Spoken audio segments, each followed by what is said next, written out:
Merci beaucoup. Merci aux organisatrices, aux organisateurs et à toutes et à tous d'être là et d'offrir ce moment très riche d'échange entre différentes disciplines. Effectivement, je vais être pile à la suite de la communication précédente sur un plan chronologique. Désolé par avance pour ce titre extrêmement précis, mais effectivement, on est obligé d'opérer des sélections pour essayer de cibler, on va dire, les problèmes, notamment méthodologiques, que je vais essayer de vous présenter. Donc, quand on essaie de travailler sur la musique et, on va dire, les objets sonores d'une manière générale dans l'Antiquité. Donc, je vais essayer de ne pas déborder non plus trop. Dans un premier temps, en fait, j'avais envie, par rapport à la communication, d'insister sur la nécessité pour les archéomusicologues de travailler sur l'image, avec toutes les difficultés que ça peut comprendre, évidemment, par la suite. Effectivement, quand on aborde la musique antique, se pose la question des sources extrêmement lacunaires pour l'époque en question. Moi, je travaille un petit peu plus sur la période hellénistique et romaine, mais c'est exactement le même principe que ce qui a été mentionné précédemment, avec quelques petites différences.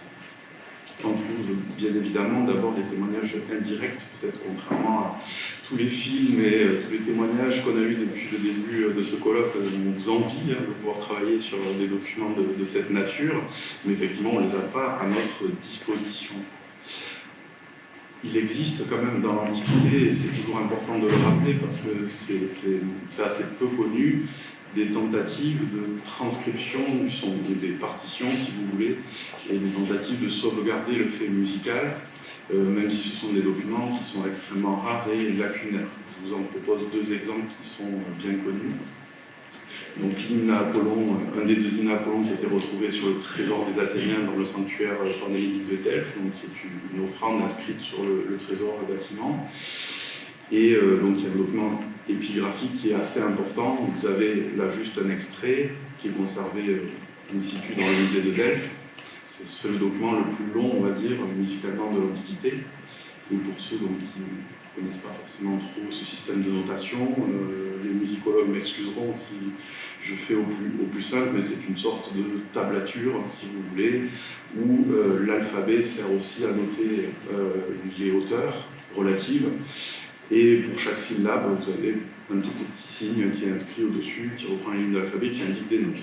Donc une représentation essentiellement mélodique, monodique, et qui est liée essentiellement à la musique vocale. Il n'y a pas forcément énormément de documents qui notent la musique purement instrumentale, et donc forcément qui est liée à la religion, un sujet sur lequel je vais insister aujourd'hui. Vous avez ici un autre document, alors le premier est daté de 128 avant Jésus-Christ, celui-ci daterait du 1er, 2e siècle après Jésus-Christ, c'est l'épitaphe Sékilos, qui se retrouve en Anatolie, qui est le seul document complet musical retrouvé dans toute l'Antiquité. Et on a ici peut-être une minute de musique sur un poème qui va, on va dire, glorifier la défunte et aussi appeler le passant au carpe diem, donc une thématique assez classique, assez relevée. Pour cette notation qui apparaîtrait au 6e, c'est pour ça que c'est juste à la suite de ce qui a été dit avant Jésus-Christ ou 5e avant Jésus-Christ, et qui va, on va dire, jusqu'à la fin de l'Antiquité, donc pratiquement un millénaire d'histoire, on a une cinquantaine de documents. Donc c'est extrêmement, extrêmement rare. Et vous avez ici les plus complets qui sont de nature épigraphique, donc on peut mieux résister au temps, que les autres qui sont majoritairement papyrologiques, donc extrêmement endommagés, et pour la majorité retrouvés en Égypte gréco-romaine. Donc, il nous faut travailler sur d'autres sources si on veut, on va dire, espérer reconstituer cette musique du passé. Les autres données sont évidemment archéologiques, et pour les collègues musicologues, on franchit le pas donc de dire, puisque ce sont des objets musicaux ou sonores, qu'on est dans de l'organologie, avec une méthode qui est assez proche, la mise en série, qui permet de, on va dire, dresser un type précis d'un objet, voir aussi s'il y a des évolutions, des changements de mécanismes sonores, ce qui peut être le cas sur l'Antiquité. Dans le cadre de ma thèse, je me suis notamment intéressé à un instrument à percussion qui s'appelle le sistre.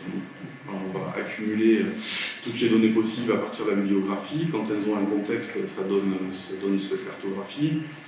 C'est un objet qui apparaît au milieu du 2e millénaire avant Jésus-Christ, qui est essentiellement égyptien, qui est présenté comme tel dans la littérature grecque et romaine, et qui va se diffuser, mais se modifier au fur et à mesure du temps, dans l'espace hellénistique d'abord.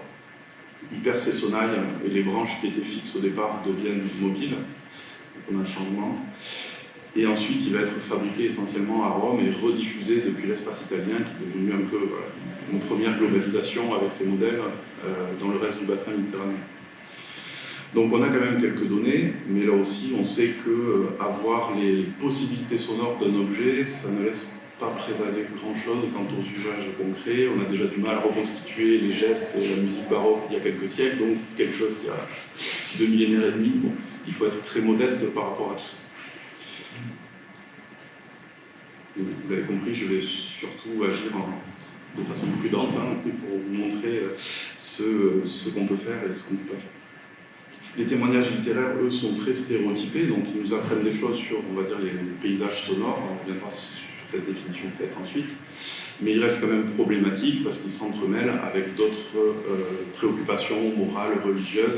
Donc je mets des exemples évidemment symboliques, il y en a d'autres, mais les plus représentatifs. Donc ici, Tite-Live qui parle du culte de Dionysos dans le sud de l'Italie, donc qui voit ces cultes d'un mauvais œil qui sont très sonores, qui perturbent un peu la paix civile. Et on dit voilà, que les tambours et les cymbales, en gros, servent un peu à masquer tout ce qui est licencieux, voire les crimes qui se commettent pendant ces fêtes dionysiaques. C'est une approche qui va être évidemment particulière pour nous. On a le même principe chez Tacite quand il décrit le culte des Juifs, donc qui va être une conception différente sur le plan théologique du polythéisme. Et pour le coup, les critères musicaux, le son de la flûte, des tambours, etc., font partie des critères en commun, et c'est d'autres critères, d'autres pratiques qui vont faire que le culte des Juifs est bizarre aujourd'hui et lugubre par rapport à ce qui se fait chez les polythéistes. Donc il y a des tendances générales, notamment le los dont on parlera, enfin, la tibia pour les Romains, et d'autres qui sont plus spécifiques, d'où le fait de se concentrer sur l'espace funéraire et la littérature en particulier. Donc voilà de quoi on part, on va dire, en termes de sources. Il y a un autre processus qui est important, qui est utilisé, mais qui donne nature à des débats très vifs. Je me souviens d'un colloque à l'IRCAM, notamment sur la fabrique d'instruments de musique d'Antiquité, entre ceux qui partent d'une image en 2D complètement écrasée, et peut-être avec une occurrence pour reconstituer un instrument, et ceux qui ne veulent rien faire parce que ce n'est pas une source historique fiable. Donc, alors plutôt les Français, je dirais d'un côté, qui sont très prudents, excessivement prudents, de l'autre côté, les anglophones qui ont tendance à faire beaucoup de choses, avec, je vous résume les débats sans nommer personne, d'un côté des gens qui pensent que l'archéologie expérimentale n'est pas historique dans sa démarche, et d'autres qui disent oui mais nous au moins on fait des choses. Je vous laisse apprécier, je ne tranche pas. Donc si on se concentre sur l'image, on va quand même avoir la difficulté d'être face à une variété de supports. On a parlé des différentes typologies des images hier, ça fait vraiment écho à ça. Alors d'un côté, évidemment, la question va être, est-ce que ce sont des représentations réalistes? Bon, évidemment, ce ne sont pas des photographies du réel, mais est-ce qu'on peut comparer les données déjà issues de l'archéologie avec ce qu'on peut trouver dans le domaine funéraire? Ici, un hôtel qui est au Louvre, qui est issu de Rome. Donc pour ce qui est du Sistre, par exemple, on peut considérer que la forme, en tout cas, elle est bien présente et bien identifiable. Alors, pas pour nous, parce que le document n'est pas fait pour nous, on est bien d'accord, mais pour les anciens de l'époque. Généralement, l'iconographie quand même de l'instrument qui porte plein de symboles, d'images, disparaît. On se concentre sur la forme pour qu'il soit identifiable. Même principe dans d'autres cultes comme ceux de Cybèle, même si c'est peut-être un peu plus grossier ici, puisqu'on est en Gaule romaine. Mais on retrouve bien les cymbales. Ici, un exemple trouvé à Pompéi, sur le bas de chacun des deux documents. Donc les symboles sont présents, mais est-ce que ces images sont nécessairement des images sonores et musicales? C'est pas forcément évident. Je vais essayer d'apporter, on va dire, des nuances, parce que c'est la méthode qui va nous intéresser. On sait qu'il y a un paysage sonore global qui inclut tout un tas de facteurs, pour reprendre les études du compositeur canadien qui a forgé ce thème dans les années 70 et 80. Donc les bruits, les cris, les paroles, et à l'intérieur de ça, spécifiquement, les instruments de musique. est-ce que ces images sont vraiment représentatives de cette, on va dire, de cette ambiance sonore, ou est-ce qu'au contraire, elle ne va pas procéder à un certain nombre de choix? Évidemment, c'est plutôt cet aspect-là que je vais vous présenter. Notons déjà que la musique, même si elle est appréciée en tant que telle pour sa beauté, on va dire son appréciation auditive, elle n'a pas tout à fait les mêmes fonctions dans l'Antiquité qu'aujourd'hui. Elle a même une palette fonctionnelle assez variée qui va faire que les images ne sont pas toujours sonores, ou en tout cas ne reflètent pas forcément entièrement ce paysage sonore. Évidemment, j'insiste sur l'aspect religieux, puisque c'est celui que je connais le plus, mais voilà. C'est aussi l'exemple de scènes englobantes, contrairement à ce qu'on peut penser. Donc ici, une fresque qui a été retrouvée à Herculanum, qui est censée mettre en scène Cultisiaque. Donc vous trouvez au premier plan l'autel pour le sacrifice, quelqu'un qui prie juste à côté, à genoux, les mains vers le ciel. Vous avez juste au-dessus de lui quelqu'un qui joue le double au bois, même si c'est un petit peu effacé, et de part et d'autre, des gens qui agitent donc les percussions, peut-être même un tambour dans le fond, et au centre un danseur. Est-ce que ce sont des images véritablement englobantes? C'est pas forcément évident. Christophe Wendry, par exemple, qui est un spécialiste d'histoire de la musique romaine, considère qu'on a plutôt une accumulation de tous les moments du rituel, plutôt qu'une représentation de quelque chose qui serait synchrone et instantané. Donc problème même sur les images englobantes. On retrouve aussi, alors, notre document assez proche de Pompéi cette fois, le même problème, je trouve, qui a été évoqué hier dans le positionnement face aux productions qui proposent et de l'image et de l'audio. Là, il y a du musical, du son, mais vous voyez, il est à la fois central, parce qu'il est juste derrière l'autel et que c'est un élément essentiel du sacrifice, le double-os, et à la fois, il est quand même relativement masqué par rapport aux autres, on va dire, aspects du rituel, le sacrifice, la position du prêtre, les offrandes, l'ébullition.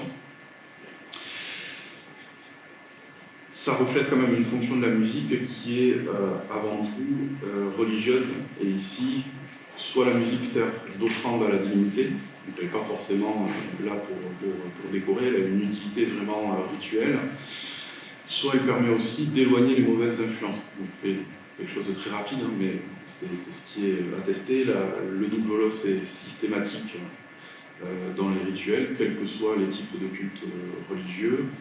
On considère dans les études récentes que c'est une offrande rituelle et une sorte d'acte apotropaïque qui permet d'éloigner les mauvaises influences, qui fait une sorte de bulle, si vous voulez, sonore, une protection qui permet le bon déroulé du rituel. Donc même pour les représentations englobantes, il y a quelques nuances, on va dire, à apporter. Quand on se concentre sur l'espace funéraire, alors évidemment ce n'est pas un choix anodin, on fait toujours des choix en histoire, on a d'autres procédés qui viennent prendre le pas, à mon avis, sur l'aspect purement sonore. En général, la présence de l'instrument de musique, et surtout les instruments à percussion, parce qu'ils sont paradoxalement les plus nombreux dans les catalogues d'instruments de musique, mais proportionnellement, inversement, les moins étudiés dans la littérature, parce que les musicologues comprendront, entre un percussionniste et un violoniste, culturellement, sociologiquement, il y a quand même tout un écart. Il y a d'autres raisons à la présence d'instruments de musique qu'une simple référence à ce paysage sonore et culturel. Ça peut être, pour le cas d'Isis, ce qu'on appelle, enfin Nicolas Lobry appelle, après d'autres depuis très longtemps, la consécratio in formam deorum, c'est-à-dire l'apothéose du défunt au moment de sa mort, qui va essayer de se rapprocher le plus possible de la figure anthropomorphe divine. Donc on va trouver une sorte de mimétisme, un jeu d'imitation entre la figure de la défunte ici et les stèles funéraires montrant le sistre d'Isis sont essentiellement tenues par des femmes. Parfois le sistre n'est pas tenu, il est sur le côté droit de l'autel, c'est pas choisi au hasard, ou il est juste derrière la tête, toujours du côté droit. En fait, c'est une imitation de l'image de la déesse qui vise à rapprocher le plus possible, à faire une comparaison dans le dernier voyage entre l'individu et la divinité qui est, on va dire, assez importante dans le domaine funéraire, puisque la religion égyptienne promet un certain nombre de choses dans l'au-delà qu'on ne trouve pas forcément dans le polythéisme grec ou romain habituel. On confirme cette idée avec les données archéologiques quand même pour ne pas, on va dire, faire que de l'exégèse. Là, je vais très vite, mais il y a évidemment d'autres documents qui permettent ces conclusions. On trouve aussi des instruments inscrits qui montrent qu'ils ont servi d'ex voto, donc d'offrande a priori pour la déesse. Là, cette fois, c'est un homme, mais pas forcément une femme. L'autre cas de figure qui peut expliquer cette présence d'instruments de musique de manière assez redondante dans le domaine funéraire, sans pour autant être forcément une référence sonore, c'est ce qu'on trouve en fait dans la littérature aussi, la construction de topoi, de stéréotypes, qui vont permettre d'identifier sans trop de problèmes le culte dont il est question à travers en fait ce qui dépasse. Donc, dans le paysage sonore général, les flûtes, les hautbois plutôt, sont relativement présents dans tous les cultes, donc c'est pas quelque chose qui permet de différencier d'un point de vue acoustique tel ou tel culte. Évidemment, je dis ça, mais on ignore évidemment tous les modes, toutes les échelles tonales qui sont utilisées et qui pourraient aussi servir à différencier tout ce petit monde. Souvent, ce sont les instruments à percussion qui détonnent un peu au milieu du paysage, donc pour Dionysos le crotale, pour Cybèle les cymbales, pour Isis le sistre et ainsi de suite. Et finalement, leur présence dans le domaine funéraire est plutôt un élément identitaire qui permet d'identifier la dévotion du défunt si elle n'est pas explicite dans l'épitaphe qui est mentionnée. Donc là, la double flûte, par exemple, n'est pas forcément signifiante en elle-même, mais si on ajoute l'aspect tauromolique, donc la tête de taureau, plus les cymbales, on est à peu près sûr d'être sur quelqu'un qui souhaitait afficher sa dévotion à Cybèle. C'est un choix parmi d'autres, puisque le polythéisme n'empêche pas d'avoir par ailleurs d'autres divinités dans son panthéon personnel. Mais voilà, d'un point de vue funéraire, il y a un choix qui est fait, qui est mis en avant à destination des gens qui passent devant ces monuments, qui sont proches des villes, qui ne sont pas comme nous, planqués dans un coin d'un village. Même principe ici, donc le tympanon, donc le tambourin et les cymbales sont de nouveau présents sur un autre autel, a priori donné à Cybèle. Et l'instrument de musique fonctionne de la même manière que la pomme de pin ou que la patère pour Isis, donc pas forcément convoqué pour des raisons sonores, cet instrument de musique. C'est cette prudence qu'il faut avoir. Les enjeux identitaires et culturels, religieux, prennent le pas finalement sur ces questions du sonore. Là aussi, ça c'est une trouvaille aussi, on va dire, gallo-romaine. On confirme, à l'envers, excusez-moi, à Mater Deum, donc la cymbale peut être un ex voto, comme on avait pour Isis le sistre, dédié à Cybèle, avec quelques nuances, parce que si dans la littérature ou dans le domaine funéraire, on a vraiment un instrument à percussion égal une divinité, dans l'archéologie vraiment prise dans son ensemble, il n'y a pas d'études, on va dire, sérielles vraiment énormes sur ces instruments. Parfait. Ce sont des instruments qui sont utilisés quand même dans d'autres cultes, comme l'a montré par exemple Sylvain Perrault ou Alexandre Vincent. Donc des exemples forcément très rapides, mais j'ai plein de choses à vous dire. Alors pour essayer de relier aussi avec les autres communications et en guise d'ouverture avec les 3 minutes, donc on est bon normalement, on ne se limite pas aussi à ces questions. On est tous dans nos disciplines, on va dire, et dans nos sujets hyper spécialisés. Mais je pense que pour faire le lien avec ce qui a été dit hier et ce matin, ça touche quand même une autre question plus contemporaine qui est, avec toutes ces lacunes qu'on va avoir dans l'histoire de la musique, comment est-ce qu'on fait pour illustrer justement des documentaires, mais surtout, moi j'ai surtout travaillé sur les péplums, mais voilà, les clips musicaux, des choses qui se passeraient dans l'Antiquité ou qui font référence à l'Antiquité. C'est assez problématique. Là, les collègues musicologues, je pense, pourront éclairer les choses. Donc, dans le film Agora, par exemple, vous avez une illustration de ce qui est censé être une fête juive, avec pour le personnage central un sistre dans la main, alors qu'il n'est pas attesté archéologiquement dans l'espace. Alors évidemment, le but, c'est pas de jouer cette différence, mais de montrer que qu'est-ce qu'on met à la place quand on n'a pas grand-chose. Bon, évidemment, l'aspect un peu percussion est aussi problématique, tenu comme ça, c'est presque moderne. Dans Alexandre, par exemple, vous avez au premier plan, si vous repérez, un sistre, bon, qui n'a rien à faire là, parce qu'en Inde, il n'y a pas le culte d'Isis, encore moins à l'époque hellénistique, il n'est pas encore sorti d'Égypte totalement. Donc vous avez un sistre qui est d'une typologie romaine en plus. Donc on a pris quelque chose qui est appelé comme égyptien dans la littérature, mais qui ne l'est pas après du point de vue ganogique. Donc c'est Alexandre le Grand, évidemment. Il y a d'autres aussi questions vraiment assez intéressantes d'un point de vue du son, puisque on a très souvent, ça c'est lié au Black Power, etc., je ne reviens pas là-dessus, l'utilisation d'un décor antiquisant dans des clips musicaux, dans des scénographies, et on remarque, en tout cas pour ce clip de Katy Perry, que ça a quand même une influence sur le sonore, parce qu'on va avoir toujours la petite seconde augmentée, toujours le petit orientalisme qu'on ne trouve pas a priori dans la production habituelle. Et en ludomusicologie, on va aussi avoir ce genre de problème. Alors, pour un paysage égyptien, on ne va pas avoir trop de mal à concevoir que la musique soit orientalisante, même si dans l'Antiquité, on n'en sait pas grand-chose, et même aujourd'hui, la musique orientale traditionnelle n'a rien à voir avec ce que l'oreille, on va dire, européenne, occidentale, considère comme orientalisant. Mais d'une manière générale, on trouve le paradoxe que même si les Grecs et les Romains sont censés être le mirage d'Ernest Renan, le legs direct des Européens, c'est quand même ailleurs, autre chose, exotique. Et donc chez les Grecs, chez les Romains, on va avoir toujours des musiques quand même relativement orientalisantes pour illustrer cet exotisme, ce décentrement. Donc ça rejaillit quand même sur les préoccupations, on va dire, des collègues. Et c'est sur ça que je voulais ouvrir pour montrer aussi qu'on peut toujours faire des liens entre nos disciplines. Merci pour votre attention.